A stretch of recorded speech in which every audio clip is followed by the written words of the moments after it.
Hello guys, आप सबका मेरे चैनल कमला बिस्ट में स्वागत है। आज मैं आपको उत्तराखंड की लोक कथाओं में से एक कथा सुनाने जा रही हूँ जो सत्य घटना पर आधारित है। उत्तराखंड की लोक कथाएँ और गीत यहाँ के विरासत का स्मरण कराते हैं। उत्तराखंड में अनेकों प्रसिद्ध लोक कहानियों में से एक लोक कथा राजा हरुहित की है।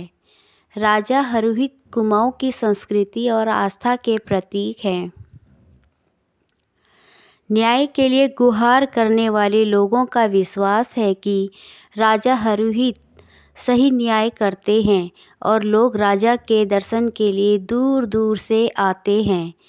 राजा हरुहित का मंदिर 2 सदी से अधिक पुराना है। इस मंदिर में राजा समर सिंह और हरुहित को भगवान के रूप में पूजा जाता है। ऐसा कहा जाता है कि जो यहाँ सच्चे मन से कामना करता है उसकी मनोकामना पूरी होती है। समर सिंह हित उत्तराखंड कुमाऊं के गुज्जर कोटतल्ला सट अल्मोड़ा के राजा थे, जिनके 7 पुत्र और उनकी 7 रानियां थीं। भारी संपत्ति होने के कारण उनके 7 पुत्रों में अहंकार आ गया। वह अपनी इच्छा के अनुसार कार्य करने लग गए। उन्होंने निर्दोष लोगों को लूटना और उन्हें परेशान करना शुरू कर दिया। उन्होंने इतना अत्याचार सहन करने के बाद उनके मुंह से हाय निकली और बदुआ दी कि इनके सारे खेत बंजर पड़ जाए और 7 पुत्रों की मौत हो जाए और इनकी स्त्रियां बाँझ रहे। भगवान ने उनकी सुन ली। लोगों की बदुआ के कारण राजा के 7 पुत्र मर गए। अपने पुत्रों को ऐसा मरता देख इस सदमे को राजा बर्दाश्त नहीं कर सके, इसलिए उनकी भी मृत्यु हो गई। हरुहित सम्राट समर सिंह के 8वीं संतान थे। राजा समर सिंह और उनके 7 पुत्रों के मृत्यु के समय हरुहित 6 महीने के अपनी मां के कोख में थे। राजा समर सिंह की मृत्यु के बाद राजा को मिलने वाली रकम बंद हो गई थी और राजकोष भी पूरी तरह से खाली हो चुका था। उस समय हरुहित की मां और 7 भाभियां बड़े कष्टदायी दिन काट रहे थे। कुछ दिनों के बाद हरुहित का जन्म हुआ। वे धीरे धीरे बड़े होने लगे। अब वे युवा अवस्था में आने लगे। एक दिन उन्हें अपने मित्रों से पता चला अपने अतीत के बारे में। तब उन्होंने अपनी माँ से पूछा, माँ आप मुझे सच सच बताना कि मेरे 7 भाइयों की मृत्यु कैसे हुई और क्या मेरे पिता राजा थे? अगर माँ आप मुझे ये सच बात नहीं बताओगे तो मैं रामगंगा में अपने प्राण त्याग दूंगा। पुत्र की यह बात सुनकर माँ की आंखों में आंसू आ गए। तब उन्होंने हरुहित को सारी बातें बता दी। माँ की यह बात सुनकर हरुहित को गुस्से का ठिकाना न रहा। हरुहित ने अपनी तलवार उठाई और घोड़े पर सवार होकर गांव की तरफ चल दिए। वहां जाकर गांव वालों को ललकारा कि यदि मेरे 14 साल के बंजर पड़े खेत में तुमने आबाद नहीं किया तो तुम सब मारे जाओगे और 14 साल की रकम एक साथ वसूल कर जमा कर जाएं। हरुहित की ऐसी पुकार सुनकर इलाके में खलबली सी मच गई और एक दिन में ही सब कुछ 14 वर्ष के पहले भांति कामकाज चलने लगा। हरुहित की जिंदगी में हर तरफ खुशहाली आने लगी। हरुहित का खेत आबाद हो गया था। हरुहित यह देखकर बहुत खुश हो गए। उन्होंने गांव के लोगों को धन्यवाद दिया और बोले कि तुमने आज मेरी लाज रख ली। गांव में अब हरुहित के लिए एक सुंदर कन्या देखने लगे, क्योंकि हरुहित के घर में उसकी बूढ़ी माँ और भाभियों की देखभाल के लिए कोई नहीं था। दुश्मनों ने इसका फ़ायदा उठाने की सोची और यह बात उसकी 7 भाभियों को बता दी। अगर राजा हरुहित शादी करेगा तो उसकी पत्नी राज करेगी और तुम्हें गुलाम बना के रखेगी और उसकी रानी उन सभी को महल से निकाल देगी। दुश्मनों के उकसाने पर 7 भाभियों ने हरहुत को गाली देना शुरू कर दिया और वह घर छोड़कर 2 भाई भैंसियों के घर चली गई। जब वो 2 भाई भैंसियों के घर पहुंची तो उन्होंने हरहुत के बारे में सारी कहानी बताई। हरहुत रात भर अपनी भाभियों के घर से चले जाने के कारण परेशान होकर गांव के सभी लोगों से अपनी भाभियों के बारे में पूछने लगा। तब किसी ने बताया कि उसकी भाभियां चांदी खेत में 2 भाइयों के पास है। जब हरहुत वहां अपनी भाभियों को लेने पहुंचा तो 2 भाइयों और हरहुत के बीच युद्ध हुआ, जिसमें दोनों भाइयों ने हरहुत को मार दिया। हरहुत अपनी माँ के सपनों में आया। माँ, मैं भाभियों के चक्कर में 2 भाइयों के हाथों चांदी खेत में मारा गया हूँ। तब हरू की माँ ने अपने इष्ट देवता को पुकार लगाई, अगर तू मेरा सच्चा इष्ट देवता है तो मेरे हरू को जिंदा करके घर लाएगा। तब माँ की पुकार सुनकर इष्ट देवता ने हरू की पुनः जीवित कर दिया। हरहुत ने अपनी तलवार उठाई और 2 भाइयों को मार दिया और अपनी भाभियों को घर वापस लेकर आ गया। हरहुत की शादी की बात सुनकर उसकी भाभियों ने भोट की राजकुमारी, जिसका नाम मालू रौतेली था, उसे विवाह करने की चाल रची, क्योंकि वह जानती थी कि भोट में काला जादू होता है। अगर हरहुत वहां गया तो कभी वापस नहीं आएगा।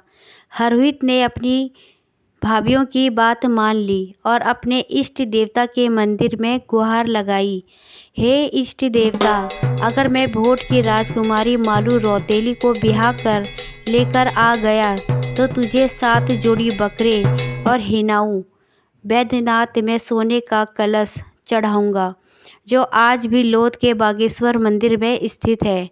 हरहुत अपने घोड़े पे सवार होकर भोट की तरफ प्रस्थान किया।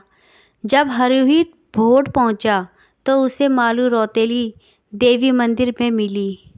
जब उसने एक दूसरे को देखा तब दोनों मोहित हो जाते हैं। फिर मालू रौतेली अपना परिचय देते हुए कहती हैं, मैं मालू रौतेली कालू सौत की बेटी हूँ। फिर मालू रौतेली हरहुत से पूछती है, तुम कौन हो और कहाँ से आए हो? क्या तुम्हारा नाम है? हरहुत अपना परिचय देते हुए बताते हैं, मैं हरहुत तल्ला सेटा अल्मोड़ा का राजा हूँ और मैं तेरे लिए यहाँ आया हूँ। जब हरहुत मालू रौतेली के मन में बस गए तब उसने अपने भोट के जादू से हरहुत को मक्खी बनाकर अपने पास रख लिया और घोड़े को भंवरा बनाकर उड़ा दिया और बाद में हरहुत को इंसान बना दिया और दक्षिण दिशा की तरफ जाने के लिए मना कर दिया। एक दिन हरहुत दक्षिण दिशा की तरफ का दरवाज़ा खोलते हैं तब मालू रौतेली की 7 बहनों की नज़र हरहुत पर पड़ती है और वो हरहुत से शादी करने का प्रस्ताव रखते हैं, लेकिन हरहुत शादी के लिए इनकार कर देते हैं। जब गंगला ने काला जादू से हरहुत को मारकर बक्से में बंद करके जमीन में दबा दिया। हरहुत रात को मालू रौतेली के सपनों में आते हैं। मालू को अपने मृतक शरीर के बारे में बताते हैं कि तेरी 7 बहनों ने मुझे मारकर इस जगह दबा रखा है। फिर मालू रौतेली ने अपने जादू से हरहुत को जिंदा किया। मालू और हरहुत की प्रेम कहानी की खबर कालू सौत के पास पहुंची। हरहुत और कालू सौत के बीच घमासान युद्ध हुआ, जिसमें कालू सौत की सेना हार गई और हरहुत मालू रौतेली को अपने साथ अपने देश लेकर आ गए। हरहुत ने अपनी माँ से मालू रौतेली को मिलाया। तब हरहुत की माँ मालू रौतेली को देखकर खुश हो गई। यह बात उसकी भाभियों को पता चली कि हरहुत मालू रौतेली को ब्याह कर ले आया है, तो उन्होंने मालू रौतेली को मारने का षड्यंत्र रचा। एक दिन हरहुत अपनी बकरियों के साथ भाबर गया। हरहुत की भाभियों ने कहा कि मालू रौतेली तुझे मछली दिखाएंगे और उसको नदी की तरफ बुलाया। मालू रौतेली बड़ी खुश हुई और नदी की तरफ दौड़ गई। सातों भाभियों ने उसे नदी में धक्का देकर उसकी हत्या कर दी। हरहुत के सपनों में आकर मालू ने बताया कि तुम्हारी भाभियों ने रामगंगा नदी में धक्का देकर मुझे मार दिया है। मालू रौतेली की मौत से राजा हरहुत पूरी तरह से जीवन के सार से खिन्न हो जाते हैं और सातों भाभियों को दंड देते हुए हिंदू रिवाज के हिसाब से अग्नि को समर्पित कर देते हैं।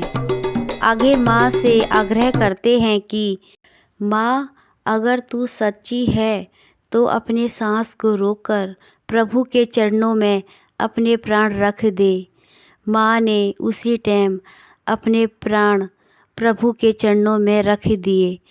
माँ की मृत्यु के पश्चात राजा हरहुत ने अपनी माता का अंत्येष्टि करने के बाद राजा हरहुत 2 चिता लगाकर मालू संग खुद और अपने हमदर्द घोड़े को भी अग्नि को समर्पित कर देते हैं। यहाँ से राजा हरहुत और मालू रौतेली की प्रेम कहानी अमर हो जाती है।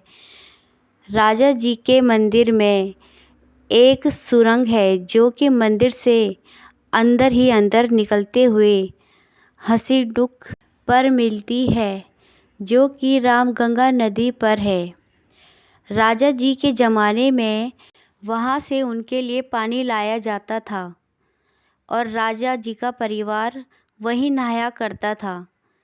एक दिन राजा की रानी मालू रौतेली ने वहाँ पर नहाकर अपना घाघरा सुखाने के लिए एक पत्थर पर रखा तो वहाँ पर घाघरे की छाप आ गई, जो आज भी बड़ी मात्रा में लोग राजा हरहुत का मंदिर, गांव व नदी और वो पत्थर पर जिस पर मालू रौतेली का घाघरे की छाप आज भी है, आज भी लोग उनसे न्याय की गुहार करते हैं और राजा हरहुत आज भी उनकी मदद करते हैं। मुझे आशा है कि उत्तराखंड की लोक कथाओं में से यह अमर प्रेम कहानी आपको ज़रूर पसंद आई होगी। तो आप मेरे चैनल कमला बिस्ट को लाइक, शेयर, सब्सक्राइब ज़रूर करें। धन्यवाद।